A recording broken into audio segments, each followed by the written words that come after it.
Hello, this is Akhil Roy. Welcome to this amazing YouTube channel NCERT वाला। और आज संकल्प बैच के अंदर हम लोग शुरू करने वाले हैं एकदम नया चैप्टर जो कि डेफिनेट इंटीग्रेशन है। तो एकदम डेफिनेट तरीके से हम लोग डेफिनेट इंटीग्रेशन को कवर करेंगे। सो ये थोड़ा सा इंडेफिनेट इंटीग्रेशन से अलग है क्योंकि यहां पर हमें और भी नई नई चीजें सीखने को मिलती हैं। लेकिन आज हम लोग सिर्फ और सिर्फ बेसिक्स की बात करेंगे क्योंकि सबसे पहले आपको डेफिनेट इंटीग्रेशन के बेसिक्स के बारे में समझना होगा, है ना। बेसिक्स के बारे में समझना होगा। और इस बेसिक्स की अगर हम लोग कंटिन्यूटी में बात करें तो आज की क्लास में एक्चुअली में आपको जो भी क्वेश्चंस आएंगे वो सब इनडेफिनेट इंटीग्रेशन के बेस में ही बनाए गए होंगे। यानी अगर आप आज की क्लास के क्वेश्चंस को प्रैक्टिस करना चाहते हैं तो इसके लिए आपका इनडेफिनेट इंटीग्रेशन बहुत स्ट्रांग होना चाहिए। लेकिन इससे आगे आने वाली क्लासेस में अगर हम लोग कोई डेफिनेट इंटीग्रेशन का क्वेश्चन करेंगे तो शायद से वहां पर इनडेफिनेट इंटीग्रेशन की रिक्वायरमेंट आपको कम पड़े, जबकि डेफिनेट इंटीग्रेशन के जो कॉन्सेप्ट्स हैं, आगे जो यूज होंगे कॉन्सेप्ट्स, उनका इस्तेमाल आपको ज्यादा करना पड़ेगा। सो आज हम सिर्फ और सिर्फ बेसिक्स की बात करेंगे। तो ज्यादा कुछ नहीं है दोस्त, बहुत इजी सी क्लास होगी। बेसिक्स है, इंट्रोडक्शन है, तो ज्यादा मुश्किल भी नहीं होगा। तो चलिए इसी के साथ शुरुआत करते हैं अपना लेक्चर नंबर 1 डेफिनेट इंटीग्रेशन का। सो आज हम लोग क्या क्या पढ़ने वाले हैं, हम लोग सिर्फ और सिर्फ इवैल्यूएशन ऑफ डेफिनेट इंटीग्रेशन की बात करेंगे क्योंकि ये हमारे लिए जानना बहुत जरूरी है कि इवैल्यूएशन कैसे होता है, कैसे हम लोग डेफिनेट इंटीग्रेशन को कैलकुलेट करते हैं। सबसे मेजर चीज जो मैं आप लोगों को बताना चाहूं, इनडेफिनेट और डेफिनेट इंटीग्रेशन में क्या फर्क होता है।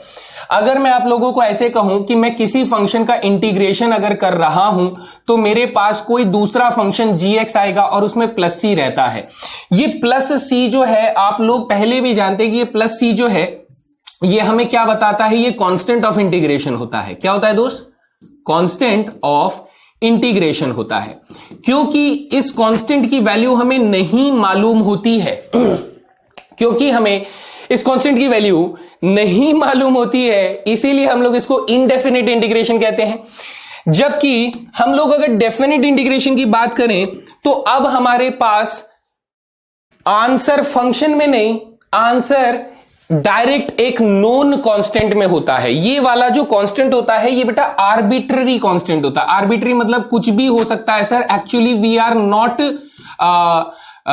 डिफाइंड कि हमें नहीं मालूम है कि ये कांस्टेंट कितना होगा, 1 होगा, 2 होगा, 3 होगा, कोई और कांस्टेंट होगा, हमें नहीं मालूम होता। दैट इज व्हाई वी से आर्बिट्ररी कांस्टेंट होता है।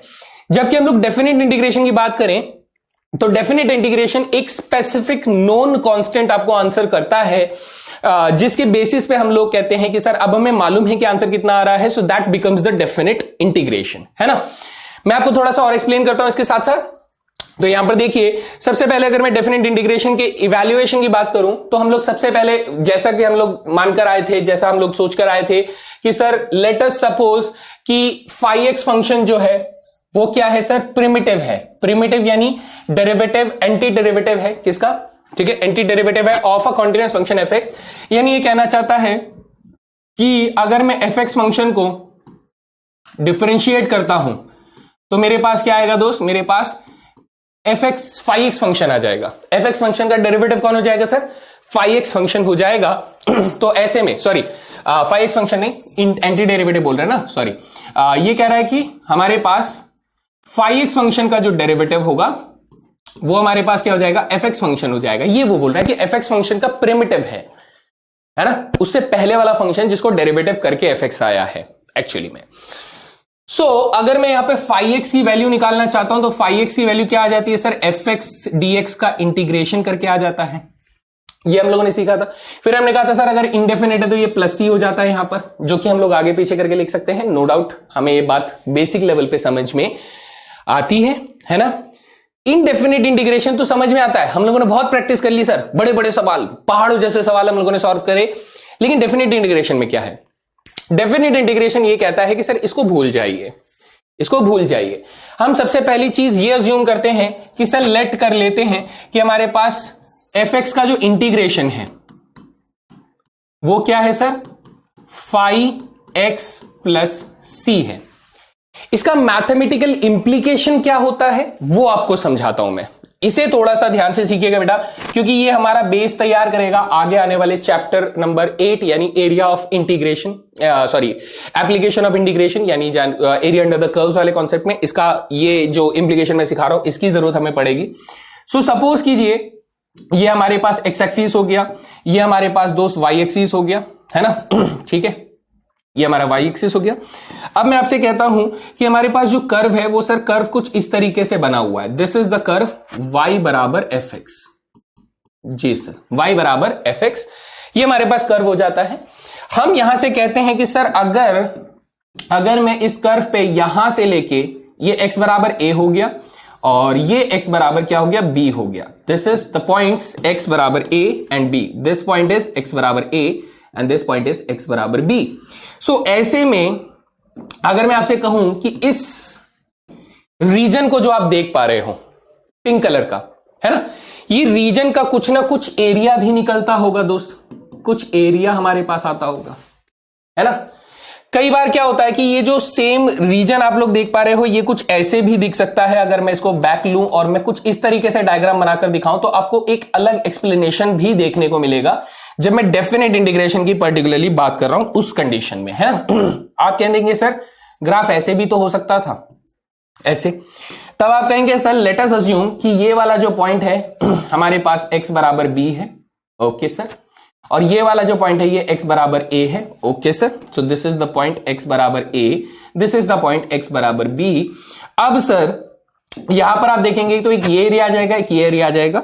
सो हमारे पास दो ऐसे एरिया वाले रीजन हमें मिल रहे हैं, एरिया वाले रीजन हमें मिल रहे हैं। तो इसका एरिया जो होगा और इसका एरिया जो होगा सर, जब ये नीचे होगा तो ये नेगेटिव में वैल्यू देगा, जब ये ऊपर देगा तो ये पॉजिटिव में वैल्यू देगा। ये सारी चीजें हम लोग पढ़ेंगे और डिटेल में पढ़ेंगे, लेकिन मैं अभी आप लोगों को एक बेसिक आइडिया दे रहा हूं। सपोज कीजिए कि इतने का एरिया हम लोग कहते हैं कि सर इसका एरिया माइनस के a है, a1 है, और इतने का एरिया जो है ये a2 है।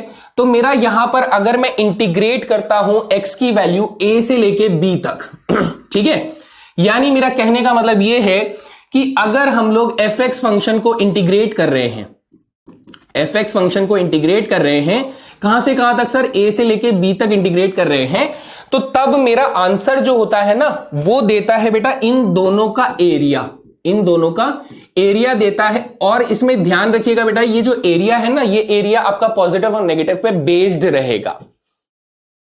मतलब कंफ्यूजिंग है थोड़ा सा, मैं और डिटेल में समझाऊंगा, लेकिन अभी नहीं। अभी आप बेस तैयार कीजिए कि चल क्या रहा है मामला। तो हमने कहा सर यहां पर हमारे पास अगर ये वैल्यू निकालें तो सर पहले वाले का एरिया नेगेटिव में आएगा तो माइनस के a1 हो जाएगा, दूसरे वाले का एरिया क्या आ जाएगा, a2 आ जाएगा, तो ये हो जाएगा। अब मान लीजिए पूरा का पूरा ग्राफ अगर सिर्फ एक्स एक्सिस से ऊपर होता तो सिर्फ प्लस में लेते, पूरा का पूरा ग्राफ अगर एक्स एक्सिस से नीचे होता तो सिर्फ माइनस में लेते। इसमें कुछ पार्ट एक्स एक्सिस से नीचे है और कुछ पार्ट एक्स एक्सिस से ऊपर है, तो इसलिए हम लोगों ने थोड़ा सा इलाका नेगेटिव में लिया और थोड़ा सा इलाका पॉजिटिव में लिया, ये मैं कहना चाहता हूं, है ना। ओके, लेकिन सर ये क्या था, ये एरिया था ना, ये कितना था सर, एरिया था ना, तो ये एरिया था तो इसकी कुछ ना कुछ वैल्यू निकलेगी, तो ये कांस्टेंट आ जाएगा दोस्त, ये कांस्टेंट आ जाएगा। और वो भी कैसा होगा बेटा, नॉन कांस्टेंट होगा, हमें इसकी वैल्यू मालूम होगी।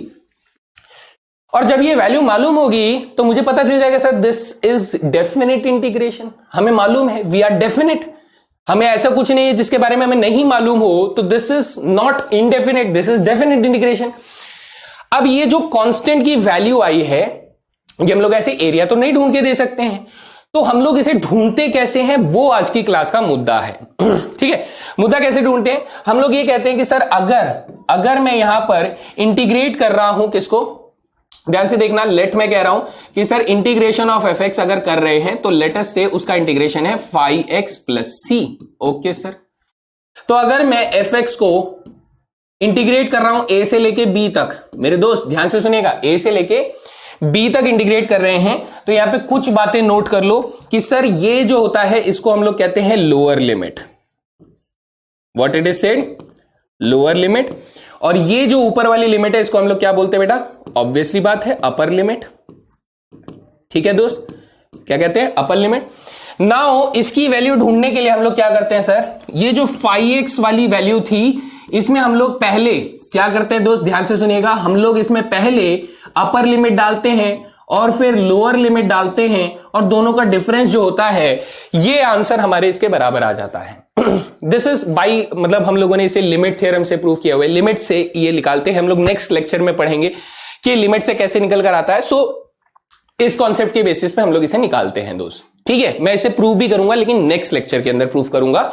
अभी के लिए हम लोग मानते हैं कि sir this is the basics, कि अगर मुझे डेफिनेट इंटीग्रेशन में इंटीग्रेशन को कैलकुलेट करना है तो हम लोग क्या करेंगे सर, जो भी फंक्शन हमारे पास इंटीग्रेट होकर आ रहा है उस फंक्शन में कांस्टेंट को हम लोग दिमाग से निकाल देंगे, कांस्टेंट को हम लोग भूल जाएंगे। भूल जाओ, कांस्टेंट जैसी कोई चीज अब एग्जिस्ट नहीं करेगी, क्योंकि अगर आप कांस्टेंट रखते भी हो तो बेटा प्लस सी और माइनस सी कट जाएंगे, आप सोचना ऐसे, है ना। तो हम लोग क्या करेंगे सर, इस फंक्शन के अंदर एक बार अपर लिमिट रखेंगे, एक बार लोअर लिमिट रखेंगे और दोनों को हम लोग माइनस कर देंगे, तो that will be the exact evaluation of that definite integration. बात समझ में आती है? तो कुछ एग्जांपल्स लगाकर और क्लियर करें, ठीक है।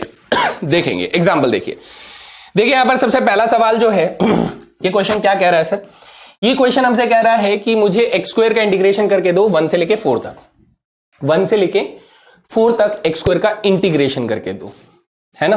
करके बताए, देखिए मैं कहता हूं कि सर मुझे इंटीग्रेट करना है, एक्स के स्क्वायर को इंटीग्रेट करना है, वो भी 1 से लेके 2 तक, ठीक है जी। तो एक्स स्क्वायर का इंटीग्रेशन क्या होता है सर, एक्स क्यूब बाई 3 होता है। इसको हम लोग ऐसे करके बॉक्स में इस तरीके से स्क्वायर ब्रैकेट्स में रखते हैं, जनरली किसी और तरीके से भी आप देख सकते हो, बट स्क्वायर ब्रैकेट जो है ये काफी ट्रेंडिंग तरीका है क्या, डेफिनेट इंटीग्रेशन की लिमिट्स को शो करने का।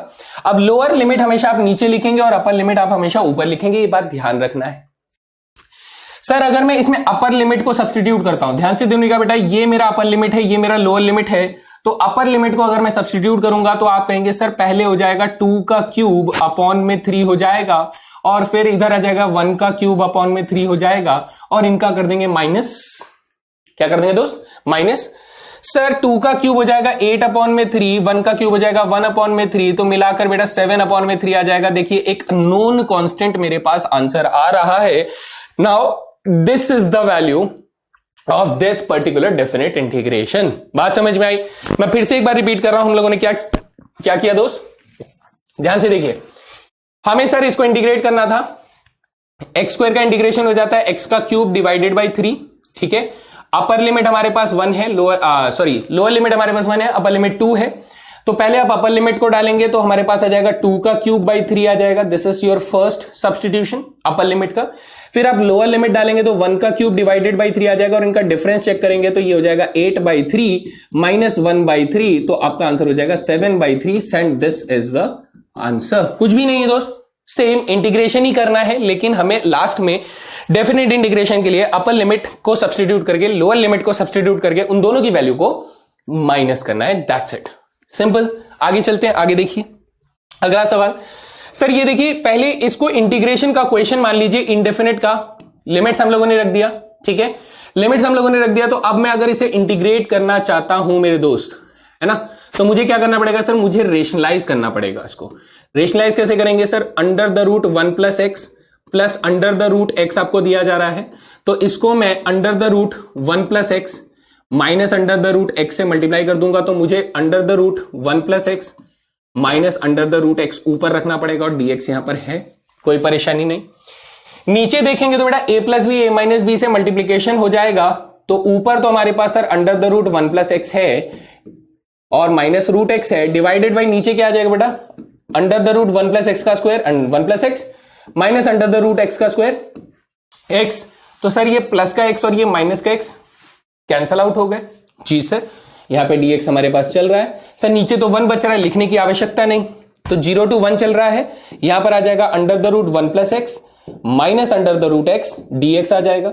सर इनका इंटीग्रेशन हमें करना आता है, कितना हो जाएगा 1 प्लस एक्स का 2 अपॉन में 3, 1 प्लस एक्स की पावर 3 अपॉन में 2 हो जाएगा, और ये हो जाएगा 2 अपॉन में 3 एक्स की पावर 3 अपॉन में 2 हो जाएगा। इसमें सर अपर लिमिट और लोअर लिमिट अभी भी डालने बाकी हैं, यानी 0 से लेके 1 तक हमें डालना है ना, ठीक है। तो चलिए पहले अपर लिमिट डालते हैं, फिर लोअर लिमिट डालेंगे। सर जब मैं अपर लिमिट डालूंगा ध्यान से देखिए, अपर लिमिट डालेंगे तो सर ये हो जाएगा 2 अपॉन में 3, 1 प्लस 1 2 की पावर 3/2 हो जाएगा, -1 डालूंगा तो -2/3, 1 की पावर 3/2 हो जाएगा। ठीक है, ये डल गया अपर लिमिट। लोअर लिमिट डालते बेटा, लोअर लिमिट 0 डालेंगे तो 2/3, 1 की पावर 3/2 हो जाएगा। ठीक है, -0 डालेंगे तो सर माइनस के 0 ही आ जाएगा। ये हो गया, और इनकी वैल्यू को मुझे कर देना है माइनस। यहां तक अपने को क्लियर है सर? एकदम बेसिक लेवल पे बात समझ में आती है। Done done done. अब आप इसे देखेंगे तो सर ये कितना हो जाएगा, कैलकुलेशन करिए। आप कहेंगे कि सर ये 2 की पावर 3/2 कितना होता है सर? 2 की पावर 3/2 होता है 2√2, है ना? 2√2 को 2 से मल्टीप्लाई करेंगे तो 4√2/3 हो जाएगा। 4√2/3। सर 1 की पावर 3/2 तो 1 ही होगा, तो दिस इज 2/3, दिस इज 2/3, दोनों माइनस है तो माइनस के 4/3 हो जाएगा। सर मैं 4/3 अगर कॉमन ले लेता हूं तो मेरे पास √2 - 1 बचेगा, and this will be your final answer, है ना? बेसिक कैलकुलेशन, कुछ भी नहीं है। पहले आपको इंटीग्रेट करना था, डेफिनेट हो या इंडेफिनेट हो, आप उसको वैसे ही नॉर्मली इंटीग्रेट करेंगे जैसा हम लोगों ने इंडेफिनेट इंटीग्रेशन में अलग अलग मेथड से इंटीग्रेट करना सीखा था। और फिर उसके बाद जब हम लोग इंटीग्रेट कर देंगे, उसके बाद डेफिनेट इंटीग्रेशन वाला पार्ट शुरू होता है, जहां पर हम लोग upper limit minus lower limit करते हैं। और एग्जाम्पल लगाएं, चलिए और एग्जाम्पल देखिए। अगला क्वेश्चन है बेटा 1/4x - 3। हम जानते हैं सर इसका इंटीग्रेशन डायरेक्टली मैं लिख सकता हूं लॉगरिदम में 4x - 3 डायरेक्ट सब्स्टिट्यूशन से, और डिवाइडेड बाई 4 आ जाएगा। हां सर, इसका इंटीग्रेशन डायरेक्टली हम लोग लिख सकते हैं। सर अपर लिमिट हमारे पास क्या हो जाएगा? अपर लिमिट हमें 0 से, लिमिट्स क्या दिए हुए हैं? 0 से लेके 1 तक दिए गए हैं। जी सर। अब अगर मैं 1 डालूंगा तो आप कहेंगे सर 1/4 तो बाहर हो जाता है। अपर लिमिट डालेंगे तो लॉगरिदम क्या आ जाएगा? मॉडुलस में 4 1 जा 4 -3 आ जाएगा। और फिर लोअर लिमिट डालूंगा तो लॉगरिदम 4 0 जो 0 -3 हो जाएगा। ऐसा कुछ आप लोगों को मिलेगा, है ना? ठीक है सर। सर 1/4 तो चल रहा है ब्रैकेट्स में, ये बन जाएगा लॉगरिदम 1। ठीक है बेटा, 0 - 3 होता है, लेकिन मॉडुलस लगा रखा है तो ये लॉगरिदम 3 बन जाएगा। अरे हाँ सर, ठीक है। लॉगरिदम 1 कितना होता है सर? 0 होता है, तो 1/4 हमारे पास लॉगरिदम में 3 आ जाता है, वो भी माइनस साइन के साथ। यानी फाइनल आंसर अगर आप लिखना चाहते हैं तो ये हो जाएगा माइनस के लॉगरिदम 3 अपॉन में 4। This is your final answer. तो आप देखेंगे हर बार आपको एक नोन कांस्टेंट में आंसर मिल रहा है, अननोन कांस्टेंट में नहीं मिल रहा है, और कोई फंक्शन में भी आंसर नहीं आ रहा है। They are just simple constants. क्यों? क्योंकि ये एरिया किसी तरीके एक एरिया को बताने की कोशिश कर रहा है। ठीक है, और एग्जांपल देखते हैं दोस्त। सर tan स्क्वायर x का इंटीग्रेशन हम लोगों ने सीखा था ना? कैसे सीखा था सर? tan स्क्वायर x को इंटीग्रेट करने का तरीका था sec स्क्वायर x - 1 ऐसे करके इंटीग्रेट करना सीखा था हम लोगों ने, है ना? लिमिट सर अभी भी 0 से लेके π/4 चल रही है, नो इश्यूज। भाई sec स्क्वायर x का इंटीग्रेशन हो जाएगा tan x, और -1 का इंटीग्रेशन हो जाएगा x। इंटीग्रेट कर दिया सर, अब अपर लिमिट और लोअर लिमिट्स को सब्स्टिट्यूट कर देंगे। तो अपर लिमिट डालिए बेटा, tan π/4 कितना होता है सर? 1 होता है, तो 1 - π/4 हो जाएगा। सर 0 डालूंगा तो tan 0 0 होता है, 0 भी डल जाएगा, तो इस तरीके से आ जाएगा। ये हो गया अपर लिमिट, ये हो गया लोअर लिमिट का substitution. So final answer is sir 1 - π/4। देखिए फिर से कांस्टेंट, है ना? बढ़िया, इजी जा रहा है, काफी इजी जा रहा है दोस्त। चलिए अगला सवाल। या साइन स्क्वायर x का इंटीग्रेशन कैसे सीखा था? सर साइन स्क्वायर x का इंटीग्रेशन अपन सीखे थे 1 - cos 2x अपॉन में 2 करके इंटीग्रेट करना सीखे थे। लिमिट क्या है सर? 0 से लेके π/2 है। ठीक है सर।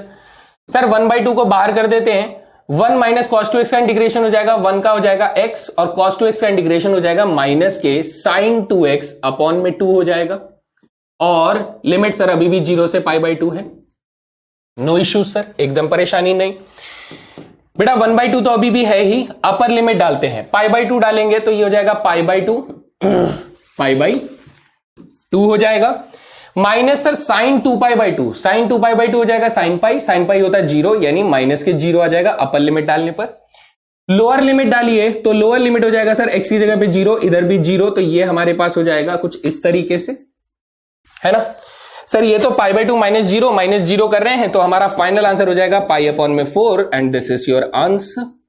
मजा आ रहा है? बिल्कुल इजी है, कुछ भी नहीं है, बस ऐसे ही करते करते खत्म हो जाएगा, है ना? ये प्रैक्टिस करनी है आप लोगों को। सिर्फ इसमें हम लोग इवैल्यूएशन ऑफ डेफिनेट इंटीग्रेशन पर फोकस कर रहे हैं, दैट्स इट। चलिए अगला सवाल। सर क्या हम लोग इसे इंटीग्रेट करना जानते हैं? याद तो होगा, अगर आपने प्रैक्टिस करी है तो सर 2 से मल्टीप्लाई डिवाइड करते थे हम लोग इसको, 2 sin 3x sin 2x dx ये बन जाता है। लिमिट क्या दे रखे हैं सर? 0 से लेके π/4 दे रखा है। ओके क्या हम लोग इसको ऐसे लिख सकते थे कि सर ये 0 से π/4 है, ये बन जाएगा cos a माइनस बी यानी cos x minus cos a plus b यानी cos 5x dx आ जाएगा। हाँ सर 1/2 अभी भी चल रहा है। ठीक है जी, इंटीग्रेट कर सकते हैं, बिल्कुल सर 1/2 हमारे पास चल रहा है। इंटीग्रेशन में cos x का इंटीग्रेशन हो जाएगा sin x, cos 5x का इंटीग्रेशन हो जाएगा sin 5x, अपॉन में 5 हो जाएगा। लिमिट सर 0 से लेके π/4 तक दिया हुआ है ना। अपर लिमिट को सब्स्टिट्यूट कीजिए, 1/2 अभी भी बाहर है, अपर लिमिट डालेंगे तो सर ये sin π/4 माइनस sin 5π/4 हो जाएगा और अपॉन में 5 आ जाएगा। This is upper limits. Lower limit डालेंगे तो sin 0 0 हो जाएगा, sin 5 0 0 भी हो जाएगा, यही हो जाएगा सिंपल फॉर्म में अगर बात करें तो। आप कहेंगे सर sin π/4 कितना होता है? 1/√2। कितना हो जाएगा दोस्त? 1/√2 हो जाएगा। सर sin 5π/4 कितना हो जाएगा? सोचो सोचो सोचो, 5π/4 सोचो सोचो सोचो। सर 5π/4 जो है ना वो एक थर्ड क्वाड्रेंट का एंगल होगा, यानी पाई प्लस π/4 है ना, पाई प्लस π/4, 5π/4 थर्ड क्वाड्रेंट का एंगल होगा, और थर्ड क्वाड्रेंट पे माइनस के 1/√2 आएगा। सो अगर माइनस के 1/√2 आएगा तो ये माइनस माइनस प्लस बन जाएगा और अपॉन में 5√2 आ जाएगा। ओके सर, बात बिल्कुल भेजे में घुस जाती है। ओके जब आप इसका एलसीएम लेंगे तो 5 + 1 6 हो जाएगा, है ना। तो 6 अपॉन में 5√2 आएगा, यानी ये बन जाएगा 6 अपॉन में 10√2 के बराबर, जिसको आप सॉल्व करेंगे तो 3 अपॉन में 5√2 आ जाएगा। So this is your answer, है ना दोस्त। एक बार कंपेयर कर लें, सब कुछ सही लिखा है, sin 5x अपॉन में 5 तो 5 आ जाएगा, और फिर उसके बाद π/4 सब्स्टिट्यूट कर दिया तो 5π/4 माइनस के 1/√2 दे देगा। एंड डेफिनेटली बिल्कुल सारी चीजें हमारी सेट हैं। बढ़िया, अगला सवाल देखें नेक्स्ट। यहां देखिए दोस्त 0 से π/4 है और √1 - sin 2x है। क्या हम लोगों ने ऐसा क्वेश्चन तब किया था, तो आज भी करेंगे। सर लिमिट पे ध्यान दीजिए, लिमिट 0 से π/4 है। अगर मैं आप लोगों को याद दिलाता हूं वो पुराने दिन जिसके अंदर हम लोगों ने बात करी थी कि सर अगर मैं 0 से π/4 के बीच में बात करूं, this is π/4, this is 0, this is 90, this is 90, तो सर इस वाले रीजन में क्या खास था? इस वाले रीजन में ऐसा था कि इस रीजन में हमारे पास साइन की वैल्यू जो थी वो कॉस से छोटी पाई जाती थी, और इस वाले रीजन में क्या था सर? साइन की वैल्यू कॉस से बड़ी पाई जाती है ना। ये बात हम लोगों ने सीखी थी, अच्छे से बात करी थी इसके ऊपर। तो let me shade this region, दो अलग अलग शेडेड रीजन हो गए, है ना। अब मैं आपसे कह रहा हूं कि सर अगर मेरे को 0 से π/4 के बीच में बोला जा रहा है तो कौन से रीजन की बात हो रही है सर? हमारी बात हो रही है इस वाले रीजन की, 0 से π/4 इस वाले रीजन की बात हो रही है इस वाले सवाल में, जहां पे साइन जो है वो कॉस से बड़ा पाया जाता है। तो सर अब मैं इस क्वेश्चन को क्या करूंगा, ये सर 0 से लेके π/4 तक के रीजन की बात हो रही है। मैं 1 को क्या लिख सकता हूं सर? 1 को लिख सकता हूं sin square x plus cos square x, और sin 2x को लिख सकता हूं माइनस के 2 sin x cos x में लिख सकते हैं, और इसका इंटीग्रेशन dx के रेस्पेक्ट में करना है, क्योंकि sin x जो है वो cos x से छोटा पाया जाता है इस रीजन में, तो cos x बड़ा पाया जाएगा, cos x बड़ा पाया जाएगा। अगर ये cos x बड़ा पाया जाएगा तो आप कहेंगे कि सर मैं इस आइडेंटिटी को ऐसे लिखना पसंद करूंगा कि ये cos x minus sine x, क्योंकि cos x बड़ा पाया जाता है तो इसके स्क्वायर के फॉर्मेट में मैं इसे लिखना पसंद करूंगा, तो रूट और स्क्वायर आपस में कट जाएंगे और हमारे पास यहां क्या बचेगा सर? cos x माइनस के साइन x का होल dx बचेगा। जी सर, ऐसा कुछ बचेगा। हम लोगों ने काफी अच्छे से एक्सप्लेन किया था इस क्वेश्चन को। सर cos x का इंटीग्रेशन हो जाएगा हमारे पास sin x, और sin x का इंटीग्रेशन हो जाएगा प्लस के cos x। लिमिट्स क्या डल रहे हैं सर? लिमिट्स हमारे 0 से π/4 डल रहे हैं, तो जब आप π/4 डालेंगे तो अपर लिमिट हो जाएगा 1/√2 प्लस 1/√2, लोअर लिमिट डालेंगे तो sin 0 हो जाएगा 0 और cos 0 हो जाएगा 1, तो ये हो गया अब लोअर लिमिट। बेटा अपर लिमिट आ गया 1/√2 प्लस 1/√2, दैट इज 2/√2, तो ये हो जाएगा √2 माइनस के 1, and this is your final answer. Easy, very easy, है ना। ठीक है दोस्त, चले फिर अगला सवाल देखें। Next question, next question same question है लेकिन π/4 से π/2 के बीच में बोल दिया। सर डायग्राम फिर से बनाए, देख लो भाई क्या फर्क पड़ता है, बना लो एक बार और। हम लोग बात कर रहे हैं सर, ये हो गया π/4, ये हो गया 0, ये हो गया π/2। सर हम लोग कौन कौन से रीजन की बात कर रहे हैं? हम लोग एक ये वाले रीजन की बात करते हैं और एक ये वाले रीजन की बात करते हैं। Okay, let me change the colour. इस रीजन में सर साइन की वैल्यू कॉस से छोटी पाई जाती है और इस रीजन में साइन की वैल्यू कॉस से बड़ी पाई जाती है। तो इस बार हमें ये वाले रीजन के ऊपर बात करने के लिए बोल रहा है, सिर्फ इस रीजन में π/4 से π/2, तो इस बार साइन की वैल्यू कॉस से बड़ी है। तो करना तो सर इसको भी वैसे ही है हम लोगों को, कैसे कि π/4 से π/2 तक का रीजन बोला जा रहा है और यहां पर 1 को मैं कैसे लिखूंगा, sine square x plus cos square x minus 2 sine x cos x dx बोलूंगा। सर इस बार क्योंकि साइन की वैल्यू कॉस से बड़ी है इसलिए मैं sign x minus cos x का होल स्क्वायर लिखूंगा। तो ये क्या बन जाएगा दोस्त, π/4 से लेके π/2 and this will become under the root में sine x minus cos x का होल स्क्वायर dx बन जाएगा। सर रूट से स्क्वायर रूट काट देंगे तो इस बार π/4 से π/2 तक का इंटीग्रेशन किसका करना पड़ेगा, sign x minus cos x का इंटीग्रेशन करना पड़ेगा। और इसका इंटीग्रेशन क्या हो जाएगा दोस्त, ये हो जाएगा साइन एक्स का integration is minus cos x का इंटीग्रेशन इज साइन एक्स, तो दोनों नेगेटिव में है और π/4 से लेके π/2 तक इंटीग्रेट करने के लिए लोअर लिमिट और अपर लिमिट्स का यूज कर लेंगे। ठीक है, पहले अपर लिमिट डालेंगे, cos π/2 इज 0, तो माइनस के 0, साइन π/2 इज 1 यानी माइनस के 1 minus cos π/4 is 1/√2, sine π/4 is 1/√2, तो दोनों ही माइनस में थे बेटा। ये तो गया -1, ये कितना हो गया सर, माइनस के 2/√2 यानी माइनस के √2, माइनस माइनस प्लस हो जाएगा तो आप कहेंगे सर -1 प्लस √2 हो जाएगा, इसे रीराइट करेंगे तो ये √2 -1 हो जाएगा। This is your final answer. यानी दोनों क्वेश्चन में आंसर हमारा सेम आ रहा है, बट हाँ दोनों को इंटीग्रेट करने का तरीका ये होगा, अगर आपने गलती से पहले वाले के तरीके से इंटीग्रेट किया तो आपका आंसर नेगेटिव में आना शुरू हो जाएगा। याद रखना, याद रखना, है ना। ठीक है, चलो बढ़िया बढ़िया। अब देखो इसमें मैं आपको एक चीज और बताना चाहता हूं, हालांकि बहुत ज्यादा इंपॉर्टेंट नहीं है लेकिन स्टिल इसे थोड़ा सा हम लोग बात कर लेते हैं। ये चीज हम लोग प्रॉपर्टीज ऑफ इंटीग्रेशन में भी बात करते हैं। जैसे मैं आपको बताता हूं, इसे ऐसे समझिएगा, ऐसे ऐसे समझिएगा कि सर जैसे मैं एक एग्जांपल लेता हूं 2 से लेके 3 तक का, या फिर 1 से लेके 3 तक का एग्जांपल लेते हैं और x की पावर 3 को x की पावर 2 को हम लोग इंटीग्रेट करते हैं कहां से कहां तक, 1 से लेके 8 तक। ठीक है दोस्त, ठीक है, 8 तक नहीं 4 तक करते हैं, 1 से लेके 4 तक इंटीग्रेट करते हैं और dx के रेस्पेक्ट में इंटीग्रेट करते हैं। तो आप कहेंगे कि सर ये तो हो गया x³ 3, हम लोग वैल्यू डालते हैं 1 से लेके 4 तक, तो 4 का क्यूब 64/3, 1 का क्यूब 1/3, दोनों का डिफरेंस अगर चेक करूंगा तो ये हो जाएगा 63/3, जो कि आंसर आपको क्या करेगा, 21 करेगा, है ना। बच्चे का एक बड़ा कॉमन डाउट होता है, जेन्युइन डाउट है, कोई परेशानी नहीं है, वो ये कहता है कि सर क्या लिमिट छोटे से बड़ी ही जा सकती है, बड़े से छोटी नहीं जा सकती है, मतलब नीचे 4 हो ऊपर 1 हो, ऐसा नहीं हो सकता है।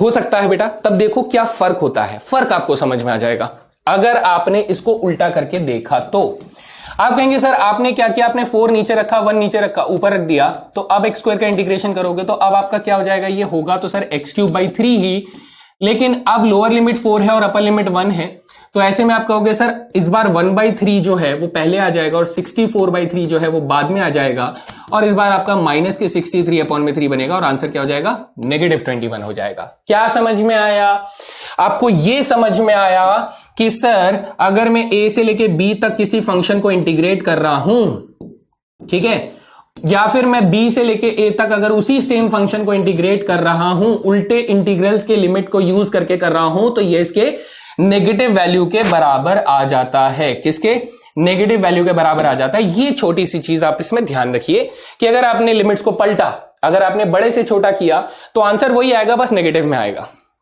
अगर आपने बड़े से छोटा लिया, जनरली लिमिट्स छोटे से बड़ा ही होता है बेटा, अगर आपने उल्टा किया तो कोई खास फर्क नहीं आएगा, बस वो आंसर नेगेटिव हो जाएगा, बिकॉज आप कुछ गलत कर रहे हो तो वो नेगेटिव में गिनना शुरू कर देता है। डन डन डन, ठीक है, चलें आगे चलते हैं। ये क्वेश्चन देखिए बेटा, थोड़ा सा एप्लीकेशन के साथ हम लोग इस क्वेश्चन को बोल सकते हैं कि एप्लीकेशन दिया हुआ है। ये कह रहा है कि सर a से b तक x क्यूब का इंटीग्रेशन 0 है, a से b तक x स्क्वायर का इंटीग्रेशन 2/3 है। भाई x क्यूब का इंटीग्रेशन करना जानते हैं क्या हम लोग? यस सर, x4 की पावर 4/4 हो जाएगा और यहां पर a से लेके b तक हो जाएगा जिसकी वैल्यू 0 दे रहा है। ठीक है सर, इसमें अपर लिमिट डालेंगे तो b की पावर 4/4 माइनस a की पावर 4/4 बराबर 0 हो जाएगा। जी सर, एलसीएम लेकर 4 उधर भेज दो तो बेटा b की पावर 4 माइनस a की पावर 4 बराबर 0 हो जाएगा। जी सर, इसे आप फैक्टराइज कर सकते हैं कि sir b square minus a square multiply b square plus a square बराबर 0 हो जाएगा, क्योंकि b square plus a square तो 0 हो नहीं सकता है। इसका मतलब यह हुआ कि sir b square minus a square जो है वो बराबर 0 हो जाएगा। सर इसका मतलब यह हुआ कि b minus a multiply b plus a बराबर 0 हो जाएगा। सिंस b प्लस a 0 हो नहीं सकता है तो हम ये कहेंगे कि सर b बराबर a हो जाएगा। This is one of the constant. क्यों b प्लस a 0 क्यों नहीं हो सकता है सर? बिल्कुल हो सकता है, बिल्कुल हो सकता है b प्लस a 0। यानी आप एक कंडीशन में कहेंगे सर b माइनस a बराबर 0 है या फिर सर b प्लस a बराबर 0 है, तो यू कैन से दैट कि सर या तो b बराबर a है या फिर b बराबर माइनस a है। कोई परेशानी सर? यहां तक बात समझ में आती है? या तो b बराबर a है या तो b बराबर माइनस a, इतना हम लोग यहां से कंक्लूड कर सकते हैं। ठीक है, आगे बात करते हैं। अगला इंटीग्रल मुझे दे रखा है सर x स्क्वायर का इंटीग्रेशन हो जाएगा। x स्क्वायर का इंटीग्रेशन करके देखिए तो सर ये x क्यूब बाई 3 हो जाएगा, जिसे हम लोग a से लेके b तक इंटीग्रेट कर रहे हैं तो ये हो जाएगा 2/3 के बराबर दे रखा है हमें। सर ये हो जाएगा b cube by 3 minus a cube by 3 बराबर 2/3 हो जाएगा। सर एलसीएम लेकर सारे 3 कट जाएंगे तो b cube minus a cube बराबर 2 आ जाएगा। सर सबसे पहले तो देखिए b बराबर a जो है ये नॉट पॉसिबल हो जाएगा। क्यों सर क्यों? b बराबर a अगर नॉट पॉसिबल हुआ तो जैसे आप यहां पर रखोगे b बराबर a तो ये कटकर 0 आ जाएगा, जो कि 0 बराबर 2 हो नहीं सकता। 0 बराबर 2 हो नहीं सकता, तो हम लोग कहेंगे when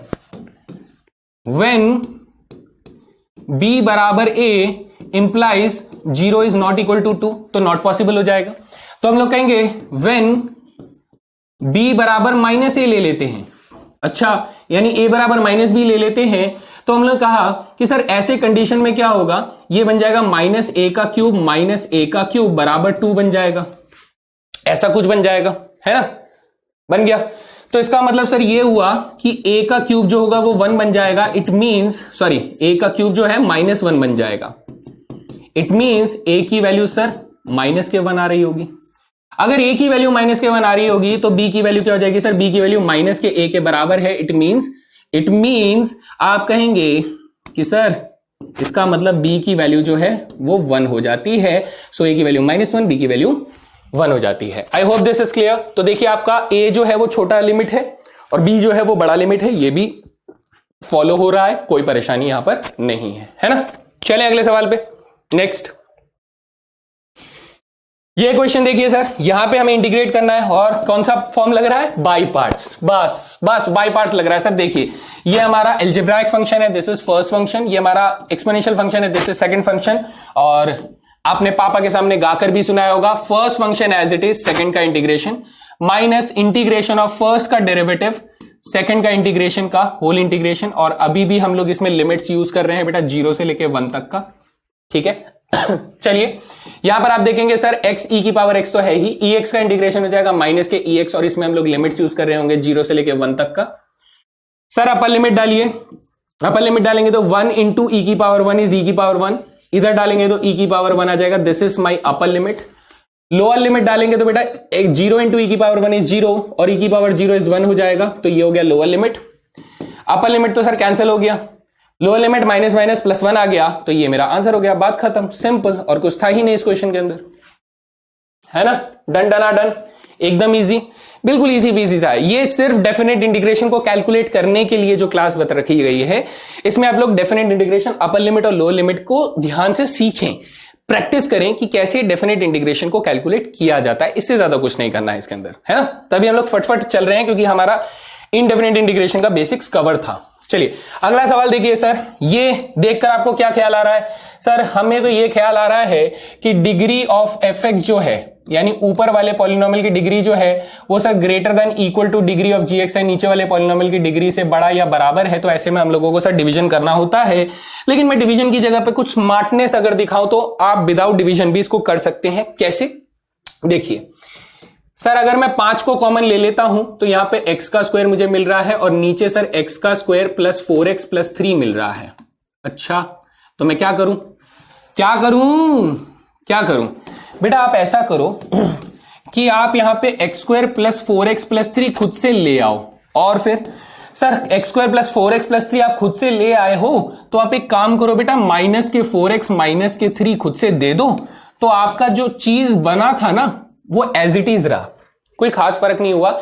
आपने क्या किया, आपने डिनोमिनेटर के जैसे ऊपर एक पॉलिनोमियल बना लिया, तो आपने जो बनाने के लिए एक्स्ट्रा जोड़ा उसको माइनस कर दिया। समझ में आई बात? तो अब आप क्या करोगे, जब आप इसे डिवाइड करोगे तो आपके पास ये चीज ऐसे दिखाई देगी 5, इस पार्ट को आप इसके साथ डिवाइड करोगे तो आपके पास 1 आ जाएगा, और फिर इस पार्ट में से माइनस का साइन कॉमन ले लोगे तो 4x प्लस 3 बचेगा, जो कि अभी फर्दर किससे डिवाइड हो रहा होगा बेटा, x स्क्वायर प्लस 4x 3 से अभी भी डिवाइड हो रहा होगा। ऐसा कुछ दिखेगा दोस्त, बिल्कुल। अब आप इसे नीचे देखिए, इसे देखिए दोस्त, इसे देखिए। जब आप इसे गौर से फरमाओगे तो आपको पता चलेगा कि सर इसको इंटीग्रेशन को तोड़ लेते हैं सबसे पहले, विदाउट एनी दिक्कत आप इस इंटीग्रेशन को तोड़ लीजिए।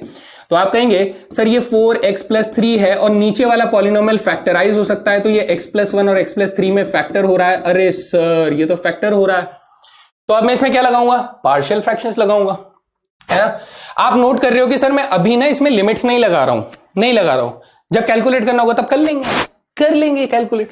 तो अभी मैं क्या कर रहा हूं, मैं इंडेफिनिट इंटीग्रेशन को सॉल्व कर रहा हूं। मैं कहता हूं कि सर कंसीडर कर लीजिए कि 4x प्लस 3 अपॉन में x plus 1 into x plus 3 को हम लोग मान लेते हैं सर a अपॉन में x plus 1 plus b upon में x प्लस 3।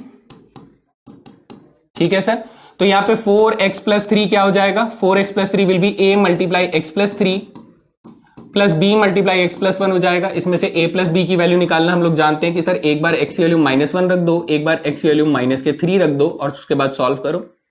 ठीक है जी। तो a की वैल्यू -1 रखोगे तो 4 -1 -4 माइनस प्लस 3 यानी -1 बराबर -1 रखा तो ये 0 बन जाएगा और इधर बच जाएगा बेटा 2a, यानी a की वैल्यू आ जाएगी -1/2। No issues. यहां b की वैल्यू निकालने के लिए बेटा माइनस लिखूंगा तो ये 0 हो जाएगा, माइनस लिखूंगा तो -12 यानी -9 आ जाएगा और इधर -2a आ जाएगा, है ना। तो ऐसे में a की वैल्यू क्या आ जाती है सर, 9/2 आ जाती है। मैंने कुछ गलत किया? यस, b की वैल्यू आएगी दोस्त। किसकी वैल्यू? b की वैल्यू आ जाएगी, दैट इज b बराबर क्या हो जाएगा, 9/2 हो जाएगा। No issues. तो ऐसे में ये वाला जो इंटीग्रल है इसको मैं तोड़ सकता हूं और फर्दर जाके। कैसे तोड़ूंगा सर, ये तो हमारे पास, अच्छा 5 यहां पर भी तो आएगा, ध्यान रखना। चलिए 5 टाइम्स ऑफ यहां जाएगा 1dx, क्योंकि 5 बेटा इसको भी मिला होगा और इसको भी मिला होगा, दोनों को मिला होगा, है ना। तो ये -5 टाइम्स ऑफ इंटीग्रेशन क्या बन जाएगा सर, a अपॉन में x प्लस 1 यानी -1/2 अपॉन में x प्लस 1 प्लस 9/2 अपॉन में x प्लस 3, ऐसा कुछ बन रहा होगा और इसका dx हो जाएगा। तो इसको फिर से हम लोग 3 इंटीग्रेशन में तोड़ लेते हैं और देखते हैं सर कैसा दिख रहा होगा। ये 5 टाइम्स ऑफ dx हो जाएगा, माइनस माइनस प्लस 5/2 हो जाएगा और इंटीग्रेशन ऑफ 1 अपॉन में x प्लस 1 dx हो जाएगा। अच्छा, और माइनस प्लस माइनस 45/2 हो जाएगा और इंटीग्रेशन में 1 अपॉन में x प्लस 3 हो जाएगा, dx हो जाएगा। तो सर इसको इंटीग्रेट कर दीजिए, ये हो जाएगा 5x हो जाएगा, ये 5/2 लॉगरिदम में x प्लस 1 हो जाएगा और ये -45/2 लॉगरिदम में x प्लस 3 हो जाएगा। Now this is the indefinite integration of this integral जो आपको दिया गया है, इनडेफिनेट इंटीग्रेशन। सर डेफिनेट निकालना है, याद है ना, डेफिनेट निकालना है। तो मैं इसको एक फ्रेश पेज लेता हूं। देखो सर हमारे पास इंटीग्रेशन क्या आया किसका, 5x² अपॉन में x² प्लस 4x प्लस 3 का इंटीग्रेशन क्या आया। आप कहेंगे सर अगर मैं सिर्फ इंडेफिनेट इंटीग्रेशन की बात करूं तो 5x plus 5/2 logarithm 5x plus 5/2 logarithm x plus 1 minus 45/2 logarithm x plus 3, ये हमारे पास इंटीग्रेशन आया है। सर अगर मैं इसमें लिमिट्स का यूज कर रहा हूं, कहां से कहां, 1 से लेके 2 तक, कहां से कहां लिमिट्स का यूज कर रहा हूं बेटा, 1 से लेके 2 तक लिमिट्स यूज कर रहा हूं, तो मैं इसमें लिमिट लगा दूंगा 1 से लेके 2 तक। समझ में आया है ना? पहले हम लोगों ने इंडेफिनिट से इंटीग्रेट कर लिया, फिर हमने कहा सर हमें डेफिनेट निकालना तो अभी लिमिट्स का यूज कर लो, तो अब लिमिट्स को सब्स्टिट्यूट करो भाई आराम से। आपको कैसा लिमिट 2 डालूंगा तो सबसे पहले 5 2 जा हो जाएगा 10 प्लस 5 अपॉन में 2 लॉगरिदम क्या हो जाएगा 3 हो जाएगा यहां पर, माइनस 45/2 लॉगरिदम क्या हो जाएगा सर 5 हो जाएगा यहां पर। ठीक है, ये हो गया upper limit, minus lower limit डालेंगे तो 1 डालूंगा तो 5 हो जाएगा, प्लस 5 अपॉन में 2 लॉगरिदम क्या हो जाएगा दोस्त, लॉगरिदम 3 हो जाएगा।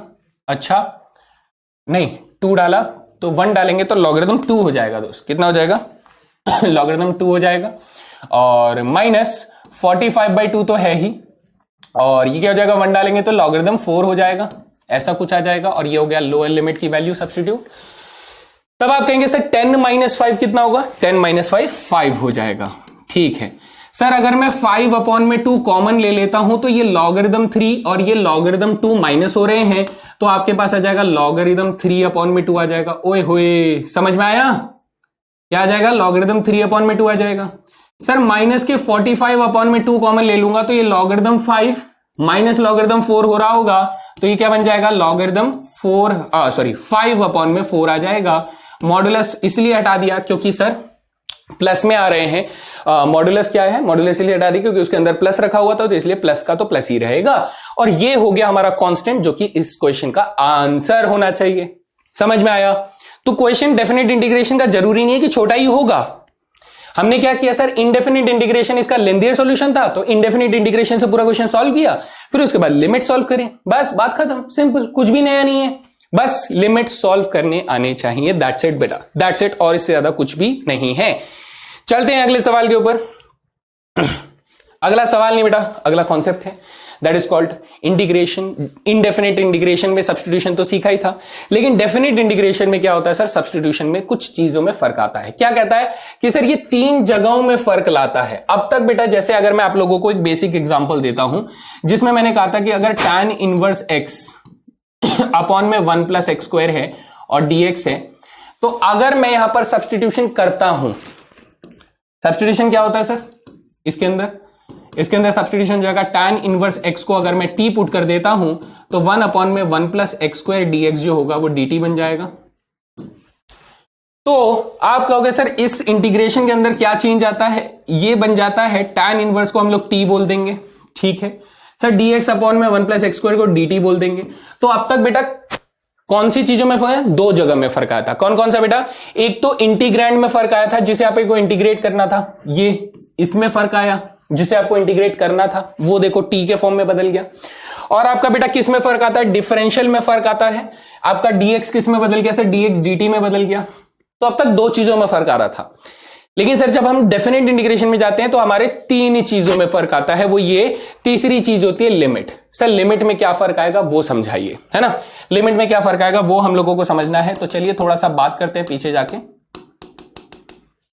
चलिए हमने कहा सर अगर मेरे पास लिमिट यहां पर डाल दी जाती 0 से लेके 1 तक, अगर 0 से लेके 1 तक डाल दी जाती तो हम क्या करते, या फिर आप मान लीजिए से 1 से लेके √3 तक डाल दी जाती, ये डाल दी जाती 1 से लेके √3 तक, तब हम क्या करते हैं, तब हम ये कहते हैं कि ये सर वैल्यूज किसकी हैं, ये वैल्यूज x बराबर 1 है, ये वैल्यूज x बराबर √3 है।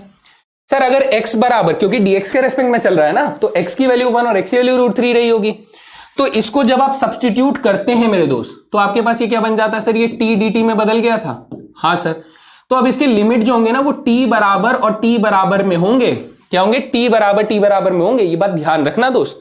तो सर t बराबर होगा कितना, इसे यहां देखिए, आप इसे यहां देखिए कि सर जब t बराबर हमारे पास tan इनवर्स x है, ठीक है, तो when x जो है वो सर √3 के बराबर है, जब x √3 को अप्रोच कर रहा होगा तो tan इनवर्स √3 कितना होता है सर, tan इनवर्स √3 होता है 60 डिग्री। 60 डिग्री को मैं क्या लिख सकता हूं, इट इंप्लाइज दैट t किसको अप्रोच कर रहा होगा बेटा, π/3 को अप्रोच कर रहा होगा।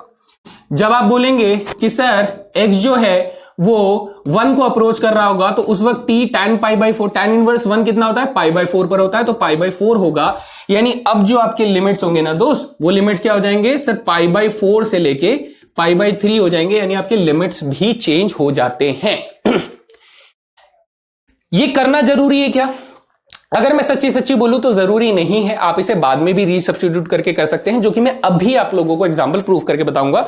मैं ये पूरा क्वेश्चन आप लोगों को सॉल्व करके बताता हूं एक फ्रेश पेज में, एक बार मैं लिमिट को चेंज करके बताऊंगा, एक बार मैं बिना लिमिट को चेंज किए बताऊंगा, और यू विल सी दैट कि दोनों में बिल्कुल सेम आंसर आ रहा है, दोनों में। चलिए देखिए सर, पूरा दिखाइएगा, पूरा, हमें भरोसा नहीं। चलो, हमने कहा सर हम लोग 1 से लेके √3 तक इंटीग्रेट करना चाहते हैं, किसको, tan इनवर्स x अपॉन में 1 प्लस एक्स स्क्वायर dx को इंटीग्रेट करना चाहते हैं। यहां मैं चेंज करके करूंगा, और यहां पर मैं क्या करूंगा, 1 से लेके √3 tan inverse x divided by 1 plus x square dx आ जाएगा। यहां मैं विदाउट चेंज करूंगा, ठीक है। चलिए ध्यान से देखेंगे, लाइन खींच देते हैं फर्स्ट ऑफ ऑल।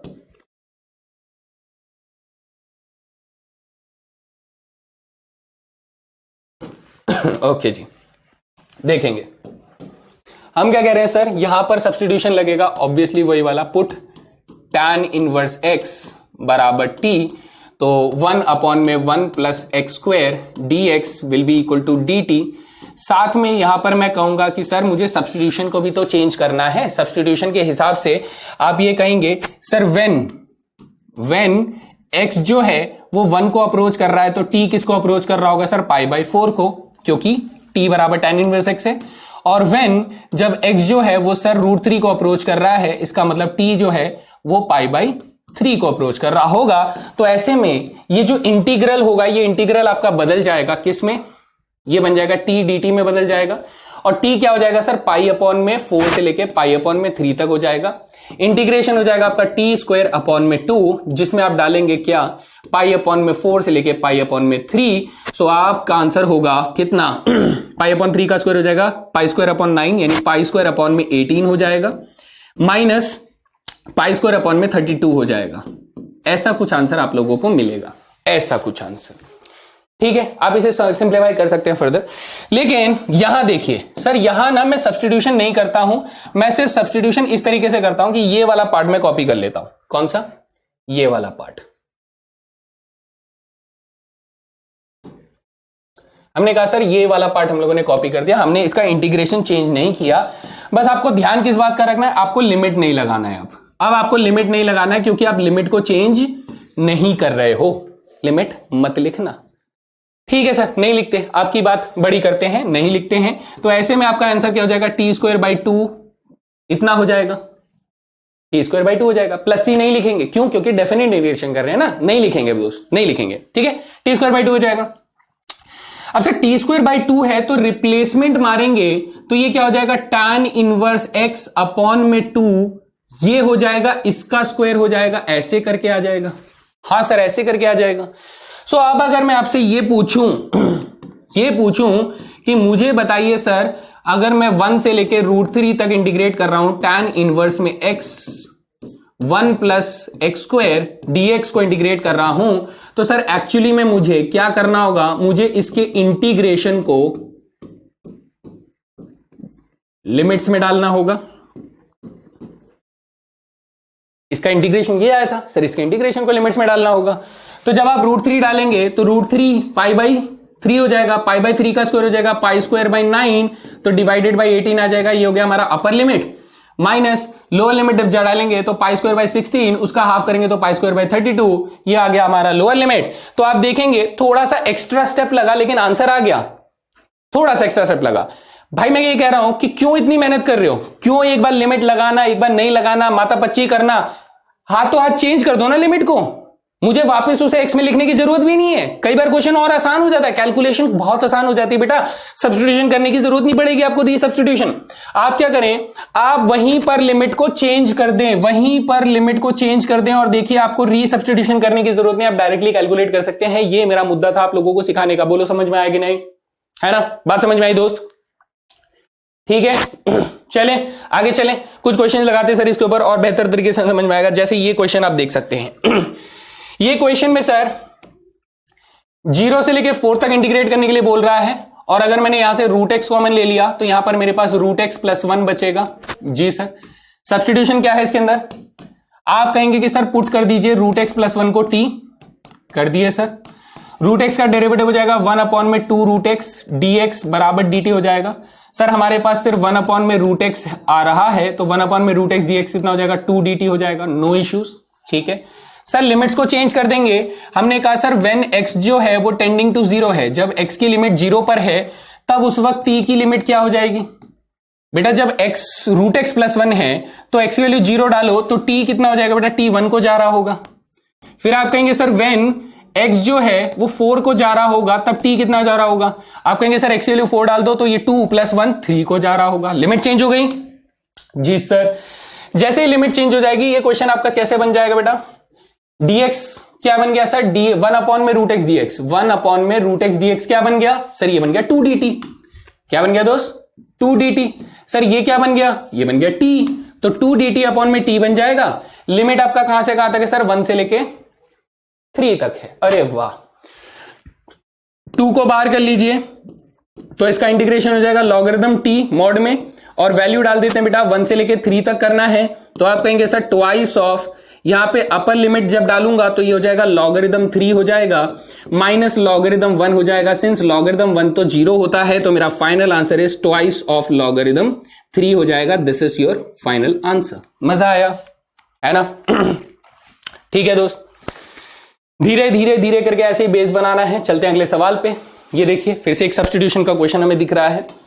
तो सब्स्टिट्यूशन क्या है सर, देखते ही पता लग रहा है, साइन थीटा को टी पुट कर दिया जाए, पुट साइन थीटा बराबर टी पुट कर दिया जाए तो आप कहेंगे sir cos theta D theta बराबर डी टी हो जाएगा। सर लिमिट का चेंज करते हैं, व्हेन x जो है वो टेंडिंग टू 0 है तो उस वक्त मेरे पास t कितना हो जाएगा सर, t भी टेंडिंग टू 0 हो जाएगा। x नहीं sir theta, theta when theta tending to 0 है तो उस वक्त t कैसा हो जाएगा सर, t टेंडिंग टू 0 हो जाएगा। व्हेन थीटा जो है वो टेंडिंग टू π/2 है तो साइन π/2 कितना होता है सर, साइन π/2 1 होता है, तो t टेंडिंग टू 1 हो जाएगा। ओके ठीक है सर, ऐसे में हमारा जो इंटीग्रेशन है वो बदल कर 0 से 1 का लिमिट हो जाएगा। ऊपर हमारे पास dt आ जाएगा, नीचे हमारे पास बेटा t + 1 और t + 2 आ जाएगा। सर पार्शियल फ्रैक्शंस का क्वेश्चन है, पार्शियल फ्रैक्शंस का क्वेश्चन है, पार्शियल फ्रैक्शन करेंगे तो वही वाला सारा का सारा झाम झमेला हमें करना पड़ेगा। क्या कि सर 1 में t + 1 इंटू t + 2 को मुझे क्या करना है, पार्शियल फ्रैक्शन में लिखना है, तो 1 में t + 1 प्लस b में t + 2 में हम लोग कंसिडर करेंगे। ठीक है तो ऐसे में क्या हो जाएगा दोस्त, ऐसे में हम लोग ये कहेंगे कि सर 1 बराबर हो जाएगा a × t + 2 plus b × t + 1, है ना? ठीक है सर, यहां पर क्या क्या रखेंगे, एक बार t की वैल्यू -1 रख दीजिए, एक बार t की वैल्यू -2 रख दीजिए। तो ऐसे में हम लोग करेंगे इसको, और t -1 रखा तो ये 0 हो गया, तो 1 बराबर क्या हो गया बेटा, a हो गया, यानी a की वैल्यू आ गई 1। ठीक है, और t -2 रखा तो ये 0 हो गया, यानी 1 बराबर माइनस के b आ जाएगा, तो b की वैल्यू आ जाएगी -1। सर इसको अगर मैं यहां पर यूटिलाइज करूंगा तो ये इंटीग्रल टूट जाएगा 2 टुकड़ों में, जिसमें 0 से लेके 1 तक तो रहेगा, जिसमें एक में रहेगा 1 में t + 1 रहेगा और एक में -1 में t + 2 रहेगा। ये ऐसे करके dt में टूट जाएगा। ठीक है, इंटीग्रेट करते हैं दोस्त, इंटीग्रेशन में आ जाएगा इसमें हमारे पास लॉगरिथम t + 1, है ना, और क्या आ जाएगा माइनस लॉगरिथम t + 2 आ जाएगा। ठीक है, और इस पे लिमिट्स लग रहे होंगे कौन से बेटा, 0 से लेके 1 तक का लिमिट लग रहा होगा। तो इसको पहले कंबाइन कर देते हैं, हम कहते हैं कि सर ये लॉगरिथम क्या बन जाएगा, t + 1 डिवाइडेड बाई t + 2 में बदल जाएगा, और इस पे लिमिट्स यूज हो रहे होंगे 0 से लेके 1 तक का। बेटा पहले 1 डालिए तो आपके पास आ जाएगा लॉगरिथम 1 1 2 हो जाएगा, और ये 3 हो जाएगा लॉगरिथम 2/3। 0 डालेंगे तो माइनस में लॉगरिथम हो जाएगा 1 में 2 हो जाएगा। इन लॉगरिथम्स को कंबाइन करेंगे तो आप कहेंगे सर ऊपर हमारे पास 2/3 आ जाएगा, नीचे हमारे पास 1/2 आ जाएगा, जिसको कंबाइन करने पर लॉगरिथम 4/3 आ जाएगा। So this is your answer. Okay, ऐसे बात करनी है क्या? बिल्कुल डेफिनेटली ऐसे बात करनी है ना? तो चीजें समझ में आ रही हैं। सब्स्टिट्यूशन में हम लोगों ने लिमिट को बदल दिया, उसके बाद ये पार्शियल फ्रैक्शंस का क्वेश्चन था, उस हिसाब से आपने इंटीग्रेट करके लास्ट में लिमिट का सब्स्टिट्यूशन यहां पर कर दिया। चले अगले सवाल पे, चलिए नेक्स्ट क्वेश्चन। नेक्स्ट क्वेश्चन यहां देखिए दोस्त, अच्छा सवाल है। यहां देखिए साइन इनवर्स एक्स को टी पुट करते ही मेरा काम हो जाएगा। कैसे, जरा ध्यान से देखिएगा। साइन इनवर्स एक्स को टी पुट करना है, तो पुट साइन इनवर्स एक्स को टी पुट कर देंगे तो हम कहेंगे सर ये बन जाएगा 1 अपॉन में under the root 1 minus x square d x बराबर डी टी हो जाएगा। ठीक है सर, लिमिट्स का कन्वर्जन करें, व्हेन एक्स जो है वो जीरो को तरफ जा रहा होगा तो टी कहां जा रहा होगा, जीरो की तरफ। व्हेन एक्स जो है वो 1/√2 की तरफ जा रहा होगा तो टी कहां जाएगा सर, π/4 पर जाएगा। ठीक है, क्या आप इस इंटीग्रेशन को ध्यान से देख के ऐसे लिख सकते हैं कि सर ये 0 से लेके 1/√2 लिखा तो हुआ है, लेकिन ये साइन इनवर्स में x अपॉन में 1 minus x square under the root 1 minus x square के फॉर्मेट में लिखा गया है क्योंकि 1 माइनस एक्स स्क्वायर की होल पावर 3/2 है तो 1 + 1/2 हो जाएगा। इस तरीके से आप तोड़कर लिख सकते हैं, है ना। चीजें बड़ी हैं बेटा, बड़ी हैं चीजें, समझना पड़ेगा आपको। तो सर अब ये क्वेश्चन जो है ये कुछ ऐसा दिखने लग जाएगा क्या, जिसमें लिमिट हमारी 0 से लेके π/4 तक कन्वर्ट हो गई। ठीक है, ऊपर हमारे पास क्या गया सर, टी आ गया, नीचे dx अपॉन में अंडर द रूट जो है वो dt बन जाता है। जी सर, और अपॉन में 1 minus x square. Sir 1 minus x square कितना होगा, ये नहीं समझ में आ रहा है।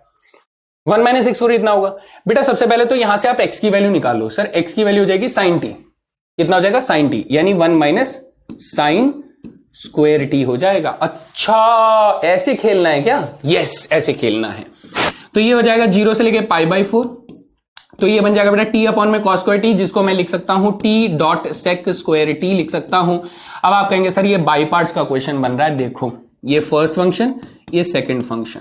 तो हम लोगों ने गाना गाया था, कौन सा गाना गाया था कि sir first function as it is, second का इंटीग्रेशन, यानी सेकंड का इंटीग्रेशन हो जाएगा बेटा tan t, जी सर, माइनस फर्स्ट का डेरिवेटिव हो जाएगा 1, सेकंड का इंटीग्रेशन हो जाएगा tan t dt।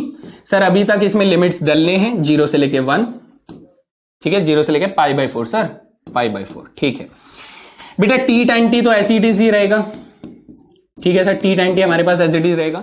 tan t का इंटीग्रेशन हो जाएगा लॉगरिथम sec t हो जाएगा, और लिमिट्स अभी इसमें 0 से 1 डल रहे हैं, नो इश्यूज।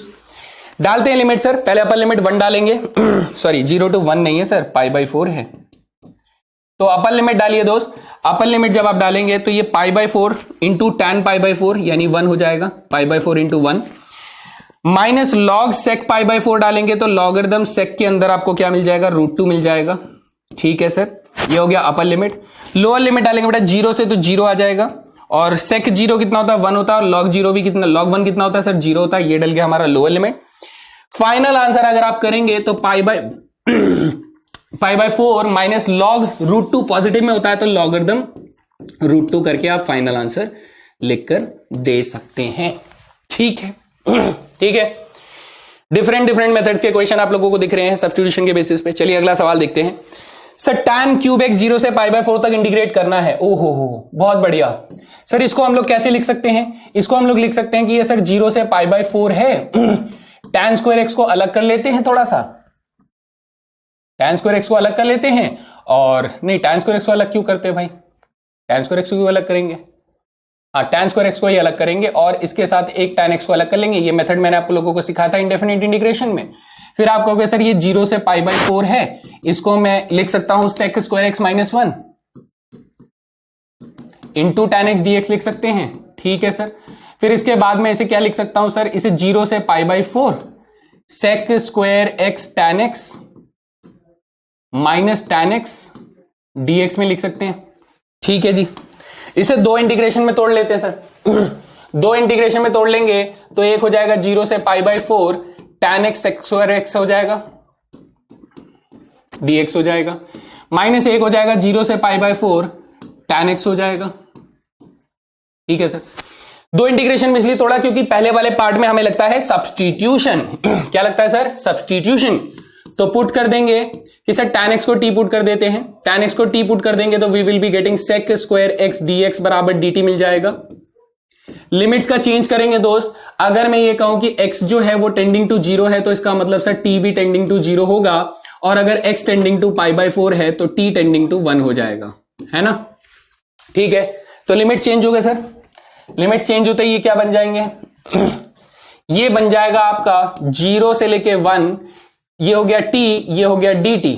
ओके, और ये हमारे पास 0 से लेके π/4 ही है, tan x को इंटीग्रेट करना है, नो इश्यूज सर, कोई परेशानी नहीं सर। t का इंटीग्रेशन हो जाएगा t²/2 हो जाएगा, जिसमें लिमिट्स हमारी सेपरेट t वाली डल रही होंगी, जैसे 0 से 1। और यहां पर tan x का इंटीग्रेशन हो जाएगा लॉगरिदम sec x हो जाएगा, जिसमें x वाली लिमिट्स डल रहे होंगे 0 से लेके π/4। ओके सर, इसमें अपर लिमिट डालेंगे तो 1/2 माइनस 0 हो जाएगा, सो दिस इज 1/2 माइनस 0 हो जाएगा। और माइनस इसमें अपर लिमिट डालेंगे तो sec π/4 इज √2, तो यहां पर आ जाएगा लॉगरिदम √2, और 0 डालेंगे तो लॉगरिदम 1 कितना हो जाएगा, 0 हो जाएगा। ठीक है, तो हमारा final answer is 1/2 minus logarithm √2 हो जाएगा। दिस इज योर आंसर, है ना? ठीक है, बढ़िया, ऐसे कैलकुलेट करते हुए चलना है दोस्त। ठीक है जी, चलिए अगला सवाल देखते हैं, नेक्स्ट क्वेश्चन। ओके, क्या कह रहा है सर, ये भी देखो प्योर सब्स्टिट्यूशन का क्वेश्चन है भाई। जैसे ही मैं यहां पर e की पावर x को t पुट करता हूं तो मेरे पास e की पावर x dx जो है वो dt बन जाता है। सब्स्टिट्यूशन चेंज करते हैं सर, जब x जो है वो टेंडिंग टू 0 है तो इसका मतलब t टेंडिंग टू 1 हो जाएगा, क्योंकि e की पावर 0 इज 1। और जैसे ही x टेंडिंग टू हमारे पास 1 हो जाएगा तो t टेंडिंग टू बेटा e हो जाएगा, क्योंकि e की पावर 1 इज e, है ना? ठीक है, लिमिट चेंज करने के बाद हमारा जो इंटीग्रेशन होगा वो कैसा दिखेगा सर, ये बन जाएगा 1 से लेके e तक। ओके, ये बन जाएगा dt अपॉन में 1 प्लस t का स्क्वायर हो जाएगा। सर इसका आंसर तो tan इनवर्स में t आ जाएगा, जिसमें हम लोग लिमिट डाल रहे होंगे सर 1 से लेके e तक, तो आपका आंसर हो जाएगा tan इनवर्स में e माइनस tan इनवर्स में 1। सर tan इनवर्स e तो tan इनवर्स e ही रहेगा, tan इनवर्स 1 जो होता है वो π/4 होता है, so this will be your final answer, है ना? ठीक है, समझ में आ रहा है ना? कुछ नया नहीं कर रहे हैं, बस वही इंटीग्रेशन के क्वेश्चन, लेकिन अब बस हम लोग सब्स्टिट्यूशन के साथ भी खेल रहे हैं। हम लोग partial fraction, special integration, by part, सब कुछ आ रहा है। बस नया क्या है सर, लिमिट का सब्स्टिट्यूशन। आखिरी सवाल और फिर यह भी कंप्लीट।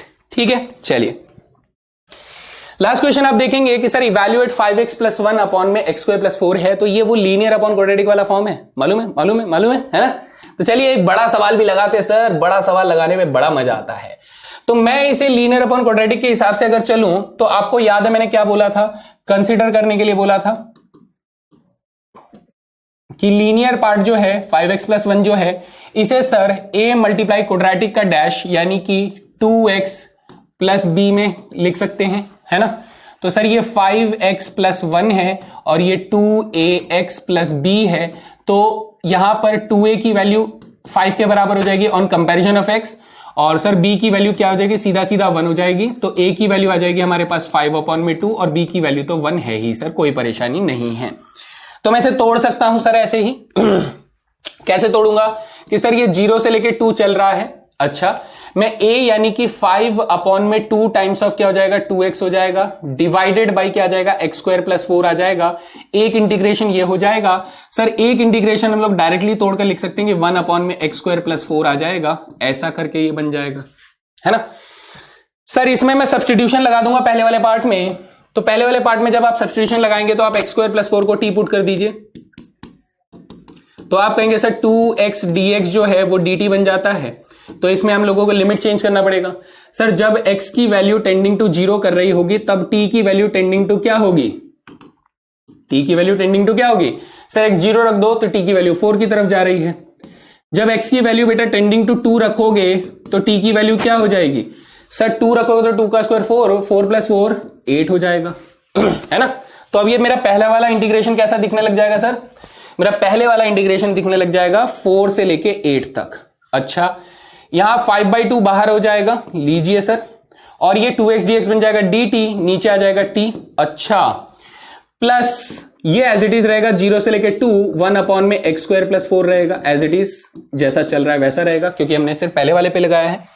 करते हैं इंटीग्रेशन, यहां पर 5/2 हमारे पास रहेगा, ये बन जाएगा लॉगरिदम में t बन जाएगा, जिसमें लिमिट्स हमारी क्या डल रही हैं सर, लिमिट्स हमारी डल रही हैं 4 से लेके 8 तक, और प्लस ये हो जाएगा सर 1/2 tan इनवर्स x/2 बन जाएगा, जिसमें लिमिट क्या डल रहे होंगे सर, 0 से लेके 2 तक। ओके, तो चलिए पहले वाले में अपर लिमिट डालते हैं। 8 डालूंगा तो log 8 हो जाएगा, यानी 5/2 times of logarithm 8। Lower limit डालूंगा तो माइनस लॉगरिदम 4 हो जाएगा। ठीक है सर, ये हो गया upper limit minus lower limit.